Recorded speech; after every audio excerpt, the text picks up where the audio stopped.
നിയമസഭാ തെരഞ്ഞെടുപ്പിലെ കനത്ത തോൽവിക്ക് കാരണം പിണറായി വിജയൻ എന്ന ഒറ്റ വ്യക്തിയാണ്. അദ്ദേഹം ജനങ്ങളിൽ നിന്ന് അകന്നതാണ്. അദ്ദേഹത്തിൻ്റെ ഏകാധിപത്യ മനോഭാവമാണ്, സ്വേച്ഛാധിപത്യ മനോഭാവമാണ്. സഖാക്കളോട് പോലും അദ്ദേഹം വളരെ ധാർഷ്ട്യത്തോടെയും അഹങ്കാരത്തോടെയും കൂടിയാണ് പെരുമാറിയത്.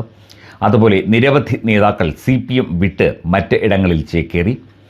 ഇതൊക്കെ തന്നെയാണ് കാരണം എന്ന് വിവിധ ജില്ലാ കമ്മിറ്റികളും ഏരിയ കമ്മിറ്റികളും ഒക്കെ ഇപ്പോഴും വിലയിരുത്തിക്കൊണ്ടിരിക്കുന്ന സമയത്താണ് പിണറായി വിജയന് പൂർണ്ണ പിന്തുണയുമായി SNDP യോഗം ജനറൽ സെക്രട്ടറി വെള്ളാപ്പള്ളി നടേശൻ വീണ്ടും എത്തിയിരിക്കുന്നത്.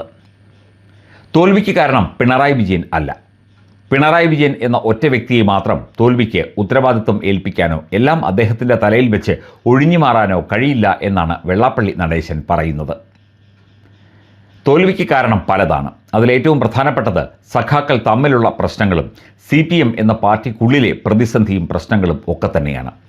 പ്രത്യേകിച്ചും ആലപ്പുഴ ജില്ലയിലും കണ്ണൂർ ജില്ലയിലുമൊക്കെ പാർട്ടിക്ക് വലിയ തിരിച്ചടി ഉണ്ടായത് സഖാക്കളിൽ നിന്ന് തന്നെയാണ്. അതിന് പിണറായി എന്തു പിഴച്ചു? പിണറായിയെ ഒരിക്കലും കുറ്റപ്പെടുത്താൻ സാധിക്കില്ല എന്ന അഭിപ്രായമാണ് വീണ്ടും ഉന്നയിച്ചുകൊണ്ട് വെള്ളാപ്പള്ളി എത്തിയിരിക്കുന്നത്. ഇത് പുതിയ ഒരു രാഷ്ട്രീയ നീക്കത്തിൻ്റെ തുടക്കമായി പൊതുവെ വിലയിരുത്തപ്പെടുന്നുണ്ട്. എങ്കിലും പിണറായി വിജയനെ ഇത്തരത്തിൽ പ്രീണിപ്പിച്ചിട്ട് അല്ലെങ്കിൽ പിന്തുണച്ചിട്ട് വെള്ളാപ്പള്ളി നടേശന് എന്ത് രാഷ്ട്രീയ ഗുണമാണ് ഉണ്ടാവുക എന്ന ചോദ്യം ബാക്കിയാണ്. ഇദ്ദേഹം പിണറായിയുടെ ഭരണകാലത്ത് പിണറായി വിജയനെ അന്ധമായി കൂടെ നിർത്തുകയും അദ്ദേഹത്തോടൊപ്പമാണ് താനെന്ന് പലകുറി വരുത്തി തീർക്കുകയും ചെയ്തിരുന്നു. ശബരിമല അയ്യപ്പ സംഗമ സമയത്ത് പിണറായി വിജയൻ്റെ ഒഫീഷ്യൽ കാറിൽ കൂടെ കയറി സഞ്ചരിച്ച് വിവാദങ്ങൾ വെള്ളാപ്പള്ളി ഉണ്ടാക്കിയിരുന്നു. വെള്ളാപ്പള്ളിയോട് വല്ലാത്ത ഒരു പ്രീണന നയം പിണറായിയും നേരെ തിരിച്ചും ഉണ്ട് എന്നും വിലയിരുത്തപ്പെട്ടിരുന്നു. എന്നാൽ SNDP യോഗത്തിലെ അംഗങ്ങൾ വെള്ളാപ്പള്ളി നടേശൻ പറഞ്ഞാൽ ഇടതുപക്ഷത്തിന് വോട്ട് ചെയ്യുമോ എന്ന ചോദ്യം ഇപ്പോഴുമുണ്ട്. ഇല്ല എന്ന് തന്നെയാണ് നമുക്ക് മനസ്സിലാകുന്നത്. പക്ഷേ ഒരു സമുദായ നേതാവിനെ കൂടെ നിർത്തിക്കഴിഞ്ഞാൽ ഒട്ടേറെ ഗുണങ്ങളുണ്ട് എന്നുള്ള കാര്യമാണ് അന്ന് പിണറായി ധരിച്ചത്. പക്ഷേ അതുകൊണ്ട് പ്രത്യേകിച്ച് ഗുണമൊന്നും ഉണ്ടായില്ല. ഹൈന്ദവ സമുദായത്തിൻ്റെ ഒരു പ്രത്യേക വിഭാഗം തന്നെ, പ്രത്യേക ശതമാനം തന്നെ ഈഴവ സമുദായത്തിൽപ്പെട്ട SNDP യോഗത്തിലെ അംഗങ്ങളാണ്.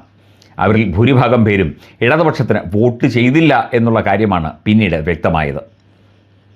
എങ്കിലും ഇപ്പോഴും ആ നിലപാട് വെള്ളാപ്പള്ളി നടേശൻ തുടരുകയാണ്.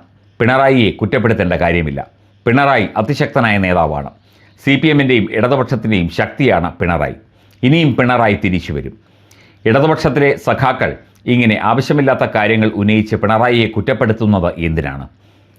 വിവിധ ജില്ലാ കമ്മിറ്റികളിലും ഏരിയ കമ്മിറ്റികളിലും ഉയർന്നു വന്ന വിമർശനങ്ങളെയും വെള്ളാപ്പള്ളി നടേശൻ അതിനെ നേരിടുന്നുണ്ട്. ഇത്രയും കാലം കേരളം ഭരിച്ചിട്ട് കേരളത്തിന് ഗുണമേ ഉണ്ടായിട്ടുള്ളൂ. ഭരണം വളരെ നല്ലതായിരുന്നു. വികസനം വളരെ നന്നായി കേരളത്തിൽ നടന്നു.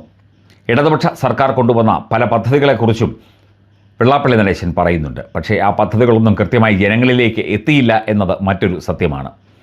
വീണ്ടും പിണറായി പ്രീണനവുമായി വെള്ളാപ്പള്ളി രംഗത്തിറങ്ങുമ്പോൾ ഈ ഒരു വിഷയം മാധ്യമങ്ങളിലും സമൂഹ മാധ്യമങ്ങളിലും വലിയ ചർച്ചയാവുകയാണ്.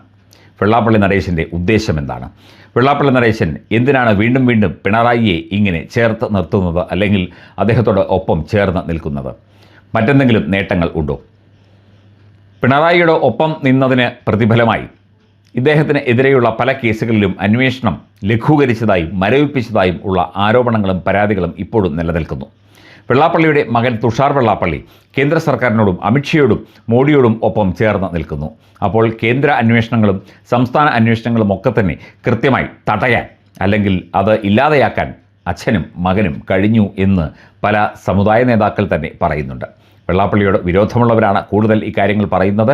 എങ്കിലും പിണറായി വിജയനെ പിന്തുണയ്ക്കുന്നതുകൊണ്ട് വെള്ളാപ്പള്ളിക്ക് എന്ത് ഗുണം എന്ന് വീണ്ടും വീണ്ടും ആളുകൾ ചോദിക്കുന്നു. വെള്ളാപ്പള്ളി വീണ്ടും പിണറായിക്കൊപ്പമാണ്. എന്ത് രാഷ്ട്രീയ നീക്കത്തിനുള്ള അല്ലെങ്കിൽ എന്ത് സാമൂഹ്യമായ നീക്കത്തിനുള്ള ചുവടുവയ്പ്പാണ് SNDP യോഗം ജനറൽ സെക്രട്ടറി നടത്തുന്നത് എന്നുള്ള കാര്യം ഇപ്പോൾ മനസ്സിലാകുന്നില്ല. പക്ഷേ എന്തെങ്കിലും കാണാതെ എന്തെങ്കിലും ഉദ്ദേശിക്കാതെ ഇത്തരം നീക്കങ്ങൾ ഇദ്ദേഹം നടത്തില്ല എന്ന് പറയുന്നവരുമുണ്ട്.